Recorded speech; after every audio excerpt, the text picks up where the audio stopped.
झुंझुनू से इस वक्त की बड़ी खबर मिल रही है। लोकसभा चुनावों में देश का संविधान खतरे में है का मुद्दा जमकर छाया हुआ, लेकिन चुनावों के बाद भी यह जिन्न एक बार फिर निकल आया है। जी हां, एससी, एसटी, ओबीसी अधिकारी कर्मचारी संयुक्त संगठन के प्रदेश अध्यक्ष रामस्वरूप मीणा ने एक बड़ा बयान देते हुए कहा है कि देश में संविधान खतरे में है। दरअसल 18 अप्रैल को संगठन की ओर से जयपुर में सद्भावना सम्मेलन का आयोजन किया जा रहा है, जिसके लिए प्रदेश अध्यक्ष रामस्वरूप मीणा लगातार प्रदेश के सभी जिलों का दौरा कर रहे हैं। इसी क्रम में वे झुंझुनू पहुंचे, जहां पर जिला अध्यक्ष वीरेंद्र मीणा की अगुवाई में रामस्वरूप मीणा का स्वागत किया गया।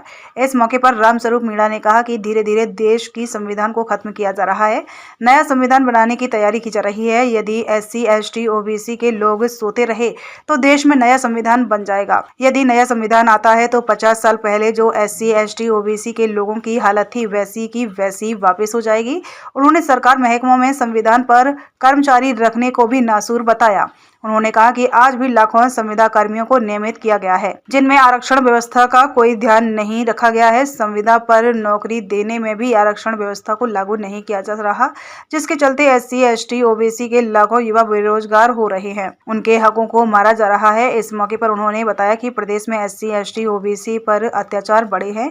इसके लिए 18 अप्रैल को 2 दिन के लिए प्रदेश के दौरे पर एससी, एसटी आयोग, उनके चेयरमैन और एससी, एसटी पालना कमेटी के सदस्य आएंगे, जो पहले दिन सम्मेलन में हिस्सा लेंगे और दूसरे दिन राज्य सरकार के मेहमान के रूप में मौजूद रहकर प्रदेश में पिछड़े लोगों पर बड़े अत्याचारों को रोकने के लिए चर्चा करेंगे।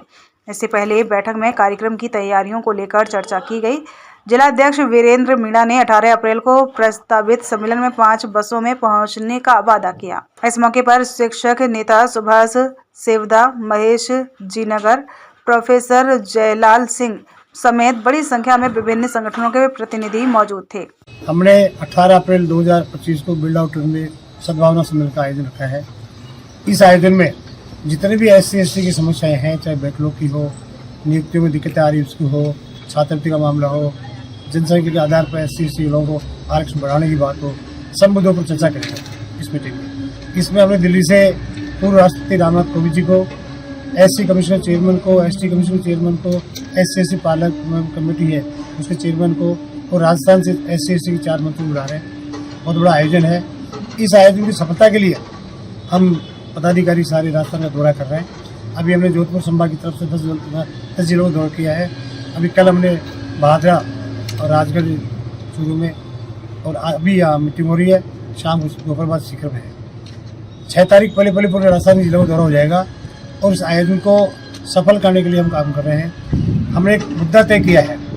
अब तक आरक्षित वर्ग के ऊपर चोटें लगती जा रही है, मनवादी ताकतें हावी होती जा रही है, हमारे लोग कमज़ोर होते जा रहे हैं। राजस्थान में, हिंदुस्तान में एससी, एसटी की पॉपुलेशन बहुत ज़्यादा है और वहाँ कोई भी संगठन मजबूती से काम नहीं कर रहा। हम चाहते हैं कि जो राजस्थान में सैकड़ों अम्बेडकरवादी संस्थाएं बिखरी हुई है, अपना अपना परचम लहरा रही है, वो सारी एक साथ होकर के इस कार्यक्रम में आए हमारे साथ में, क्योंकि जब बिखरे रहेंगे सारे के सारे तो लाभ नहीं मिलेगा हमें आरक्षण का।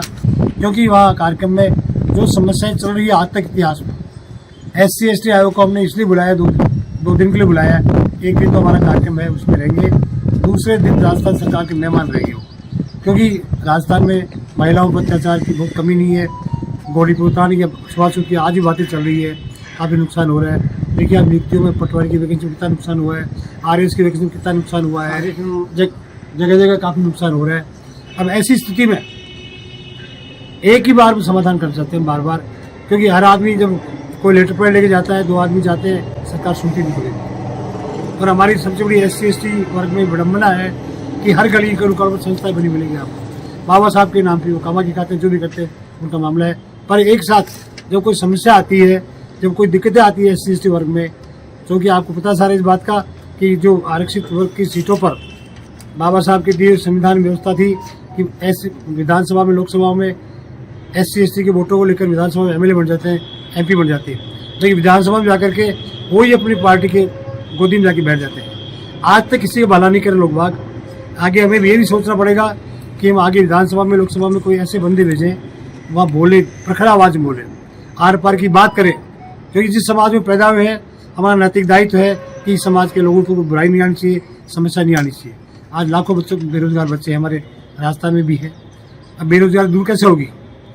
अभी जगह जगह बैरिकेड लगा दिए लोगों ने सारे। आप रोस्टर की बात करते हैं, रोस्टर में जगह जगह नाटक कर लिया लोगों ने। नियुक्ति होती है वहाँ लास्ट में SC लोगों को नियुक्तियाँ देते हैं 72 के बाद में। काफ़ी सारी समस्याएं चल रही है। हमें इस दौरे के दौरान सभी जिलों में लोगों को जागृत भी कर रहे हैं कि आप अपनी समस्या को समाधान के लिए जागो।